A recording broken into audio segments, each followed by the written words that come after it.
로마서 11장 13절입니다. 11장 13절부터 24절까지 오늘 이 말씀은 어제 말씀 11절, 12절하고 연결되는 말씀입니다. 어제 말씀 11절, 12절을 보면 그러므로 내가 말하노니 그들이 넘어지기까지 실족하였느냐? 그럴 수 없느니라.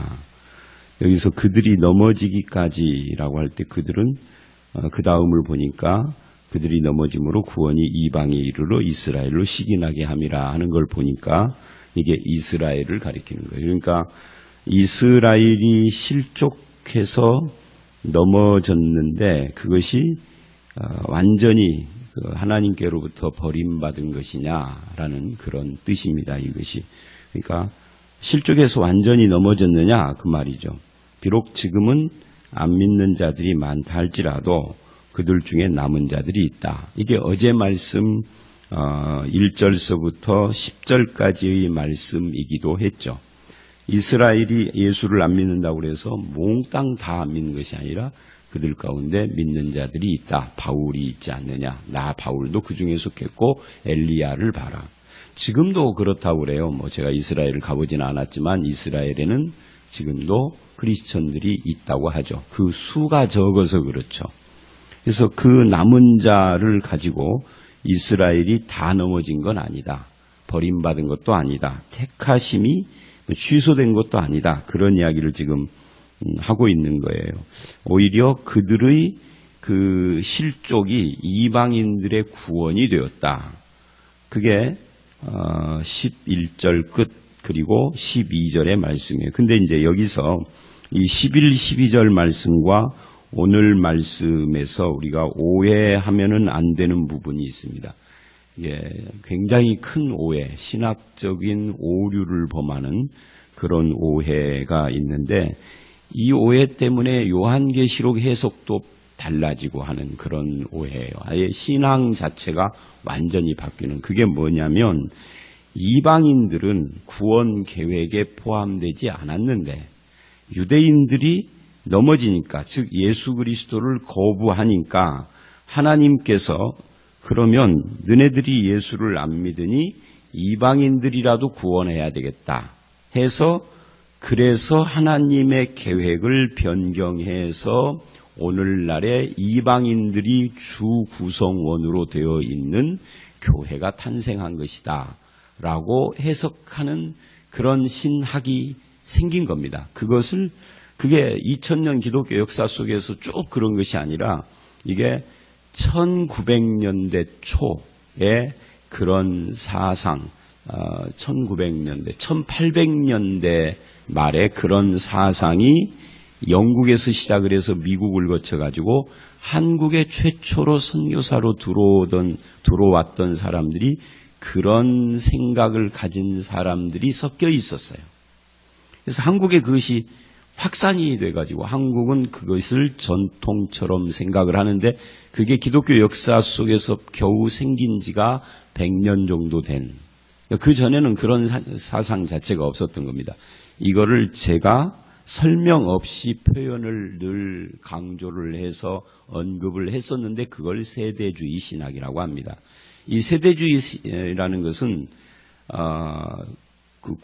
성경에 나오는 아담서부터 계시록까지의 이 전체를 7세대로 나누는 겁니다. 그래서 각 세대별로 구원이 달라지는 거예요. 그 이제 대표적인 것이 구약시대인데 구약시대의 모세 이후는 율법으로 구원받고 예수님이 오셔서 복음으로 구원받고 천년왕국 때는 또 다른 복음이 전파되는 그런 구조를 가지고 있고 이 신학에서 우리가 잘 알고 있는 뭐가 나오느냐면 휴거가 나옵니다.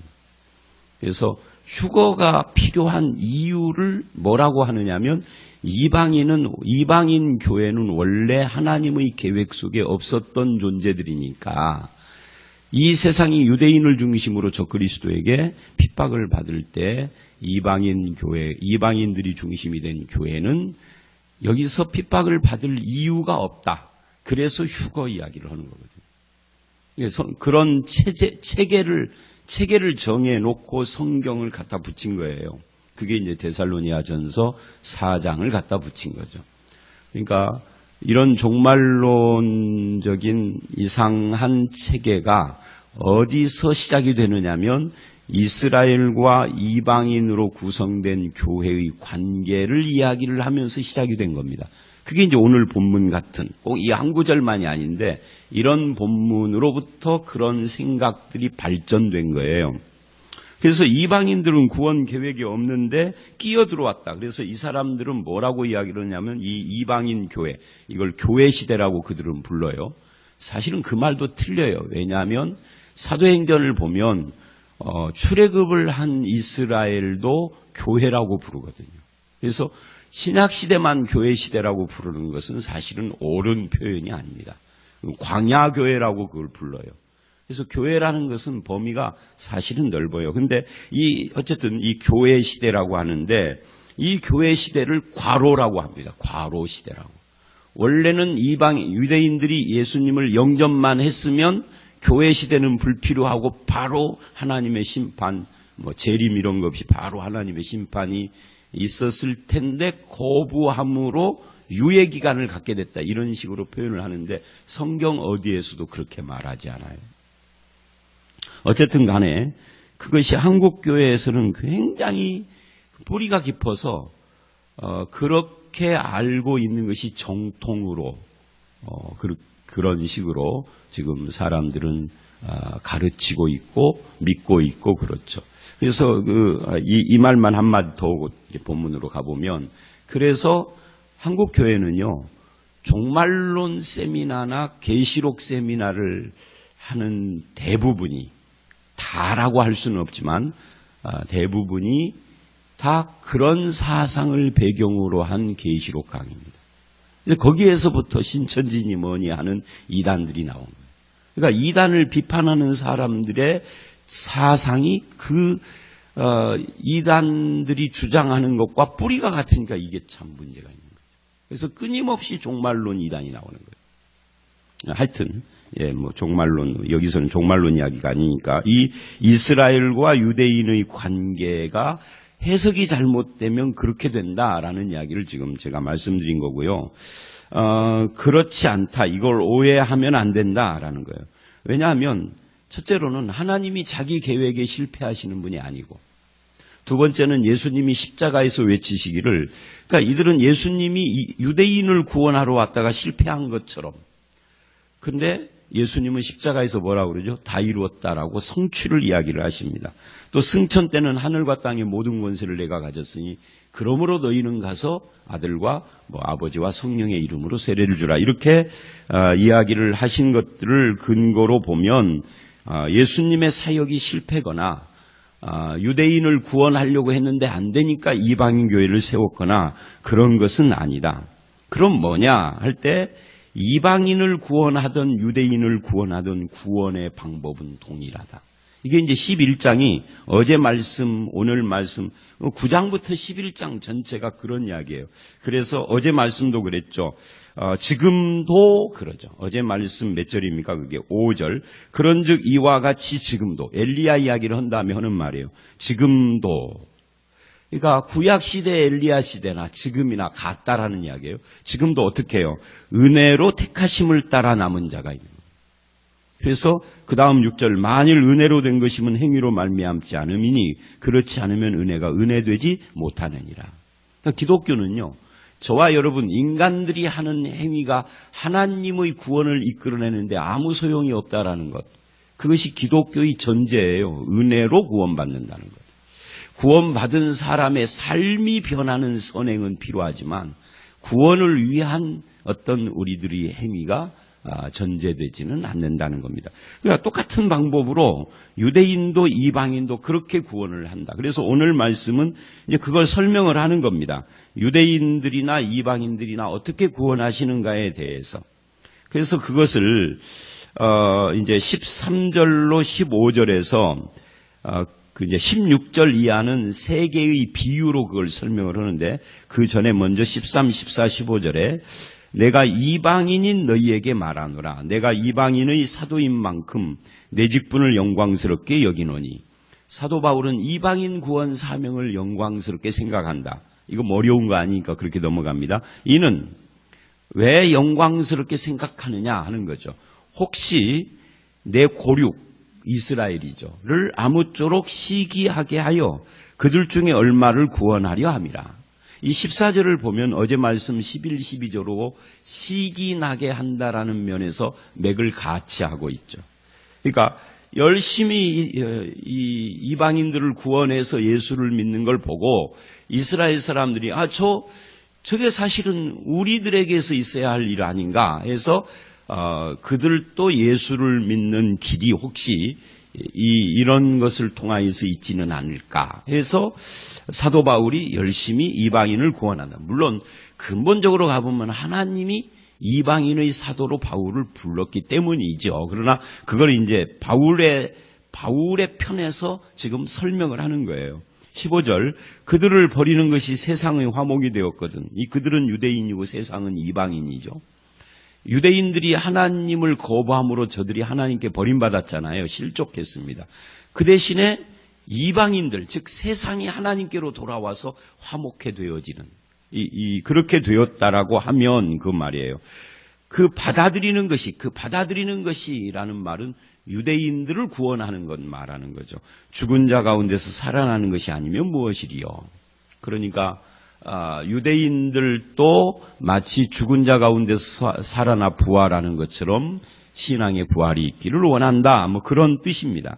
그러면서 이제 세 가지 예를 들은 거예요. 16, 17절. 이게 중요하죠. 이 세 가지 비유가.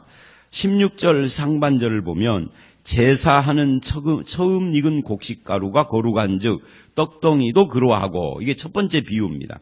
이게 무슨 말이냐면 이제 민수기 15장을 보면 거제가 나오는데, 이 거제라는 것은 그 재물을 손으로 받쳐서 이렇게 드는 거예요. 이게 요제는 들어서 흔드는 것이고 거제는 들어 올리는 것이고, 근데 이 두 가지 요제나 거제는 똑같은 의미를 가지고 있는데 하나님의 것으로 바쳤습니다. 이건 하나님의 것입니다 하고 하나님께 든 거죠. 이게 그런 다음에 먹는 거예요. 그러니까 그 불로 태우는 화제가 아닌 거죠. 성경의 구약을 보면 화제라는 말이 나오는데 이것은 불로 태워드리는 제사다 그 말이에요. 그러니까 다른 제사들은 속죄제니 뭐니 하는 제사들은 불로 태우는데 거제는 들어 올리기만 하는 거니까 고기가 그대로 남죠.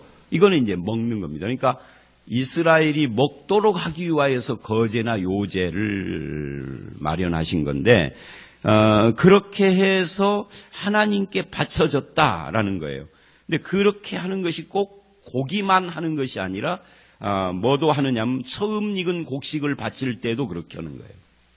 곡식을 이렇게 들어 올림으로 이것이 하나님의 것입니다 한 거예요. 그리고는 거제를 끝난 다음에 이 곡식을 가지고 뭐를 해요? 빻아서 반죽을 해서 그걸로 밀가루, 꼭 밀가루가 아니라 그걸로 빵을 만드는 거죠. 떡이나 빵을 만들어서 먹으면 처음 익은 곡식을 바쳤으니 그 다음에 그 곡식을 가지고 음식을 만들 때는 따로 또 바칠 필요가 없이 하나님의 것이라고 이미 고백된 거니까 그대로 만들어 먹어도 된다.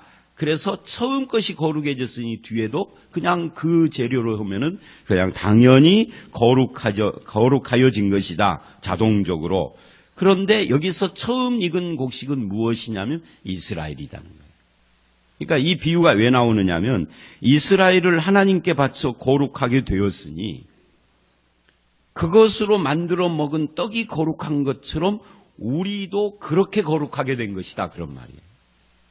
그러니까 이 비유가 상당히 지금 의미 있는 비유를 하는 거죠. 그 다음에 두 번째 나무 비유입니다. 뿌리가 거룩한 즉, 나무는 뿌리에서부터 올라오잖아요. 뿌리가 거룩한 나무라면은 거기서 올라오는 가지도 그러하니라, 이 말은 거룩하다. 근데 이 뿌리가 무엇이냐 하면은 이게 이스라엘이라는 거죠. 그래서 이스라엘이 거룩하니 이스라엘로부터 나온 복음을 받고 믿는 이방인들도 거룩하여진 것이다. 지금 이런 비유를 다 이 세 가지 비유, 아직 한 가지 남았지만 전부 다가 이런 유사한 이야기거든요. 이런 비유를 말하는 이유가 뭐냐면 18절로 20절에 그러니까 자랑하지 말아라. 누구에게? 13절 내가 이방인인 너희에게 말하노라 하고 시작을 한 거거든요. 그러니까 이 말은 결국 구원받은 사람은 누구도 자랑할 수가 없는 거예요. 그러면 유대인들은 자랑할 수 있느냐? 그렇지 않죠. 그 거룩해 하시는 분이 하나님이시라. 결국 아무도 구원받은 사람은 자기 자랑을 할 수 없는 것이다. 이게 은혜다라는 이야기를 지금 하는 거예요. 그 다음에 17절의 세 번째 비유죠. 거기에 보니까 또 가지가 얼마가 꺾였는데 돌감람나무인 네가, 여기서 너는 이방인입니다. 그들 중에 젖붙임이 되어, 그들은 이스라엘이죠. 젖붙임이 되어 참 감람나무의 뿌리의 진액을 함께 받는 자가 되었은즉이에요.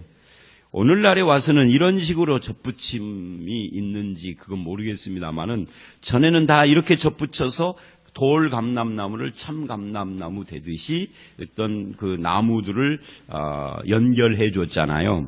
그런 것처럼 이 유대인들에게 젖붙임 받은 것이 이방인이다. 다른 성경에서는 여기서 가지와 나무가 예수님과 우리라고 표현을 하기도 하죠. 그러니까 예수님께 젖붙임 받은 것이 우리다 그러는데 지금 여기서는 유대인에게 젖붙임 받은 이방인 이야기를 하는 것이죠. 그리고는 18절로 21절에 이런 비유의 목표가 자긍하지 말라, 자랑하지 말라예요. 그러니까 문제의 초점은 이스라엘을 멸시하지 말라가 아니라 교만하지 말라입니다. 그래서 21절에 그런 말을 하죠. 원가지도 아끼지 않았으니 너도 아끼지 않으리라. 그러니까 아끼지 않았다 이 말은 원가지는 누굽니까? 이스라엘이죠. 이스라엘도 아끼지 않았다 이 말이니까 이스라엘이 범죄하자 저들을 하나님께서 책망하셨다 이 말이에요. 그러니 너도 교만하면 안 된다. 근데 이렇게 하는 배경은 이렇게 엄중히 경고하심으로써 당시의 로마 교회의 상황에 대한 지적을 지금 바울이 하는 겁니다. 그 당시 로마 교회는 클라우디우스 황제라는 사람이 있었는데 이 사람은 그리 유명한 사람은 아니죠. 근데 성경에는 이 사람이 이름은 잘 언급이 안 돼도 아주 중요한 배경으로 작용을 해요. 여러분이 기억을 하시는지 모르겠는데 이 사람은 유대인들이 서로 싸우는 것 때문에 사회가 혼란해지는 것을 염려해서 전체 유대인들을 추방했어요. 근데 유대인들이 왜 서로 싸웠느냐면 유대인 사회가, 그러니까 로마에 와 있는 이민자들이죠. 유대인들이 갈라졌습니다. 둘로, 복음 때문에. 한쪽은 전통 유대교만 믿는, 구약만 믿는 유대인들, 그러니까 전통을 그대로 고수하는, 한쪽은 복음을 믿어서 크리스천이 된 유대인들. 바울이 아직 로마에 가기 전입니다. 그래서 이 둘이 갈라져 가지고 싸웠는데 사실은 둘이 패가 갈라져서 싸웠다. 이건 이제 로마 황제가 볼 때는 둘이 싸운 거예요. 근데 실제로는 어떤 것이냐면 유대인들에 의하여서 크리스천이 된 유대인들이 일방적으로 핍박을 받은 거예요. 지금도 마찬가지입니다. 지금도 어디 나이지리아 어디에서, 수단 어디에서 기독교인들이 몇 명이 죽었다. 이슬람에 의해서. 근데 우리들은 그렇게 선교사들에 의해서 그렇게 보고를 받고 그런 뉴스를 접합니다. 이메일이나 이런 걸 통해서. 근데 일반 세상 TV에서는 뭐라고 나오느냐 하면 마치 뉘앙스가 이 기독교인들과 이슬람이 충돌한 것처럼, 둘이 서로 대등하게 싸운 것처럼. 대등하게 싸울 수가 없어요. 왜냐하면 수단 같은 경우에는 이슬람이 압도적이에요. 거기에 소수의 기독교인이 있어서 둘이 대등한 관계로 싸운 것이 아니라 일방적으로 학살을 당한 겁니다. 죽은 이슬람이 한 명도 없는데. 최근에 접한 뉴스에 이런 것이 있어요. 제가 수단 이야기를 하는 까닭은 수단의 어떤 여자애가 엄마하고 아버지가 이슬람 무슬림이고 엄마는 기독교인이었대요. 근데 이슬람 국가에서는 법이 어떻게 돼 있느냐면 북의 사회라 아버지가 이슬람이면은 무조건 태어나는 애들은 무조건 이슬람이래요. 무슬림으로 등록이 되는 거예요. 그리고 두 번째 법이 뭐냐면 무슬림은 타 종교로 개종할 수 없고 타 종교인과 결혼할 수 없다. 이렇게 정해놓은 거예요. 근데 이 아이는 어려서 아버지가 그렇게 가정에서 폭력을 하고 가정을 돌보지 않고 그리고 집을 나가버려서 어머니, 기독교인인 어머니에 의하여서 6살 땐가부터 기독교인으로 교육을 받아서 신앙 고백을 하고 기독교인인 거죠. 그래서 커가지고 기독교인 남자하고 결혼을 했습니다. 그랬는데 이걸 정부에서 고발을 한 거예요. 무슬림 여자가 기독교 남자하고 결혼하는 건 불법이고 그렇게 결혼을 한 것을 근거로 해서 태형 100대 형벌을 내렸는데, 그러니까 그 형을 선고를 했는데 태형 곤장이죠. 곤장 100대 맞으면 사람이 죽는답니다. 그러니까 사형이나 마찬가지래요. 그런데 속에 아이가 임신을 한 거예요. 그래서 이 형 집행을 아이를 임신했으니까 애를 낳고 양육할 수 있는 기간만큼만 앞으로 2년 동안만 유예해주고 2년 후에 아이가 젖될 때쯤 돼서는 태형을 하겠다. 그리고 엄마가 죽고 난 다음에 이 태어난 아이는 아버지가 데려가는 것이 아니라 정부가 데려가는 거예요. 왜? 이슬람이라는 거죠, 이 아이는. 그러니까 태어나기 전부터. 왜 이슬람이냐면 이 엄마의 아버지가 이슬람이고 무슬림이고, 그러니 이 여자가 아무리 기독교 신앙 고백을 해도 무슬림이고, 그 여자에게서 태어났으면은 아무리 이 여자가 기독교라고 주장을 해도 정부에서 인정을 않고, 아버지가 기독교인이라 해도 하여튼 한쪽이 무슬림이니까 이건 무슬림이다. 그래서 정부에서 데려가겠답니다. 그래서 이제 이거를 그 미국에다가 청원을 해서 미국이 좀 압력을 넣어달라 하고 있는데 어떻게 될지는 모르겠어요. 지금은 형이 선고가 끝난 상태로 기다리고 있는 중이거든요. 그러니까 이런 식으로 일방적인 그 핍박이지만 정부 쪽에서 볼 때는 자기들끼리 소란 일으키는 것으로 보이는 거예요. 그래서 클라우디오 황제가 그냥 기독교인이냐 유대교인이냐 상관없이 모든 유대인들은 로마를 떠나라 하고 추방령을 내린 거예요. 재산 다 놓고 떠나라. 직업도 놓고. 그래서 추방되어진 사람 중에 기독교인이 사도행전 8장에 여러분이 잘 알고 있는 아굴라와 브리스길라입니다. 기억나시죠? 그 아굴라와 브리스길라가 추방돼서 고린도에 와가지고 바울을 만난 거예요. 에베소인가요? 고린도인가요? 에베소인가요? 하여튼 그렇게 되어졌던 건데, 그런데 그런 그 배경을 가지고 이 말씀을 하는 겁니다.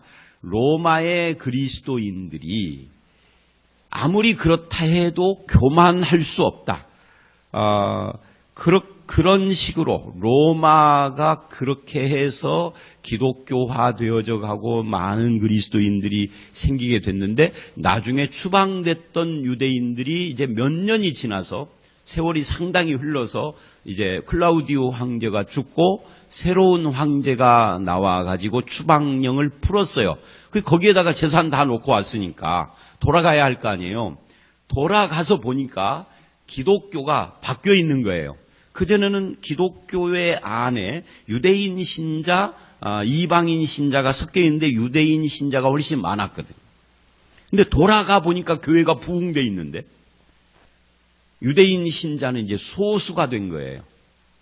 그러니까 추방령이 있기 전에는 100명 신자의 유대인이 80명이라고 하면은 세월이 흘러서 80명이 돌아가 봤더니 교회가 300명인데 300명 신자의 80명이 유대인이고 나머지 220명이 이방인 신자가 된 거니까 말하자면 주도권을 상실해버린 거죠.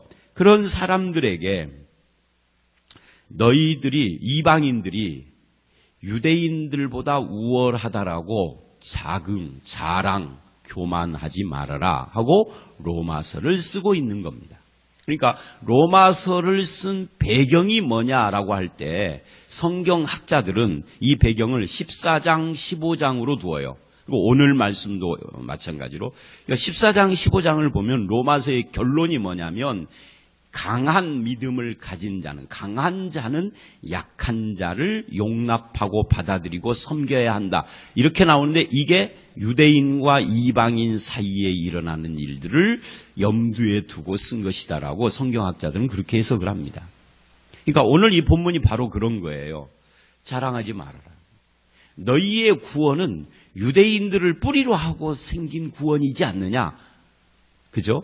그래서 우리들은요, 그 신앙, 기독교인의 신앙, 우리는 이제 로마의 기독교인은 아니지만 같은 원리 속에서 자랑할 수 없습니다. 예를 들면 여러분은 어떻게 예수를 믿었나요? 누군가 여러분에게 전도한 사람이 있잖아요. 아, 나는 모태신앙이라고요? 그러면은 여러분은 부모 때문에. 여러분의 부모는 어떻게 믿었나요? 누군가가 그분에게 전도한 분이 있단 말이죠. 그러면 이 신앙이라는 것이 온전히 내 공로만은 아니죠. 나를 구원한 그 사람, 우리 부모를 향하여 복음을 전한 그분. 그러면 그 복음을 전한 그분은 어떻게 예수를 믿었을까요? 또 거슬러 올라가면 누군가가 또 있을 것이고, 더 거슬러 올라가면 미국 선교사가 있을 것이고, 더 거슬러 올라가면 오늘 이 본문까지 가는 거죠. 유대인들로부터 시작을 해서 이방의 복음이 전해진. 그러니 아무도 기독교인은 교만할 수 없습니다. 예수 잘 믿는다고도 자랑거리가 될 수 없습니다. 자기 자랑이.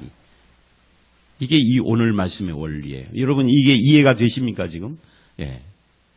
그래서 22절로 24절이 그 이야기입니다.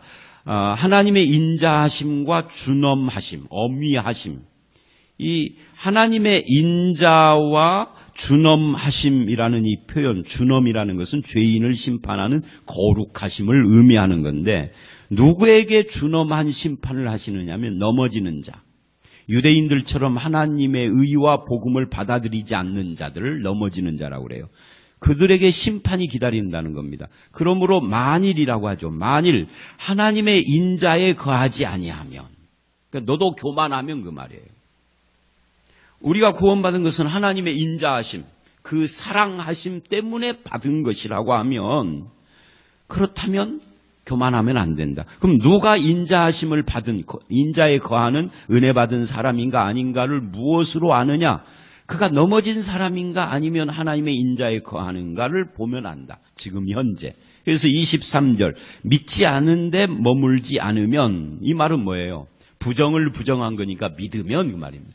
저와 여러분들이 이미 믿는 사람이라면 그건 접붙임을 받았다라는 것이고, 접붙임이라는 것은 본인에게 능력이 있는 것이 아니죠. 접붙여 주시는 분인 하나님에게 능력이 있는 것이죠. 그래서 24절에 경고를 합니다.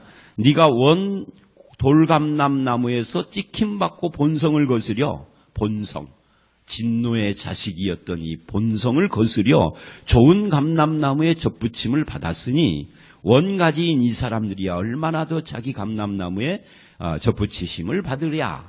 그래서 이스라엘의 구원도 우리와 똑같이 하나님의 접붙이시는 능력에 속하여 있다. 그래서 이런 말씀을 하는 모든 목표는 자긍하지 말라에 있어요.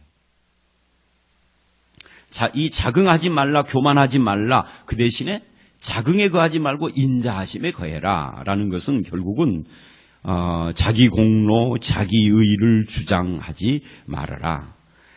신앙이라는 것은 그런 것이 아니다. 은혜에 거하라 라는 것입니다. 믿음은 자기를 부정하고 하나님의 인자에 거하는 것이다. 그게 구원받은 자의 모습이다라는 이야기입니다.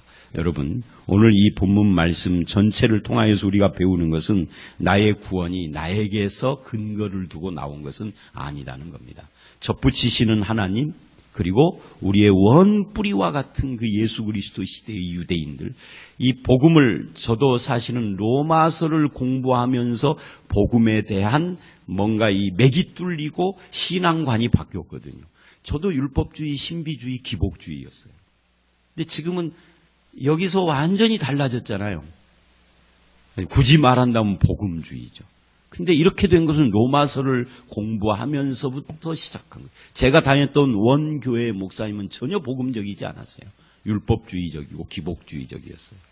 그런데도 이렇게 된 것은 로마서를 통해서인데, 이 로마서는 누가 쓴 거예요? 바울이 쓴 거죠. 바울은 누구예요? 유대인이죠. 바로 그런 이야기입니다. 바울인 유대인을 거슬러 올라가면 누가 있어요? 접붙이시는 하나님이 있죠. 그래서 우리는 자랑할 수 없다. 겸손해야 된다. 저도 겸손해야 되고 우리 모두가 겸손해야 되고 겸손이 하나님의 인자하심에 거하시는 그런 성도님들이 되시기를 주의 이름으로 축원합니다. 함께 기도하겠습니다. 하나님 아버지, 그렇습니다. 우리의 뿌리를 거슬러 올라가면 하나님, 접붙이시는 하나님, 우리를 위하여 십자가를 지신 예수 그리스도가 계시고 우리로 하여금 예수님을 영접하게 하신 성령님의 역사가 있음을 우리가 이제 이 본문을 통하여서 다시금 확인합니다. 아버지 하나님, 접붙이시는 능력을 가지신 하나님 때문에 우리가 구원을 받았사온즉 자랑, 자긍, 교만하지 않게 하시고 항상 하나님의 인자하심에 거하며 그 은혜와 긍휼이 나에게 베풀어졌음을 감사하고 하나님께 영광 돌리는 저희들이 되게 하여 주시옵소서. 우리의 미래의 삶도 하나님의 손안에 있음을 믿습니다. 아버지 하나님 앞에서 겸손히 주와 동행하는 저희들로 삼아주시기를 간절히 바라오며 예수님 이름으로 기도드렸사옵나이다. 아멘.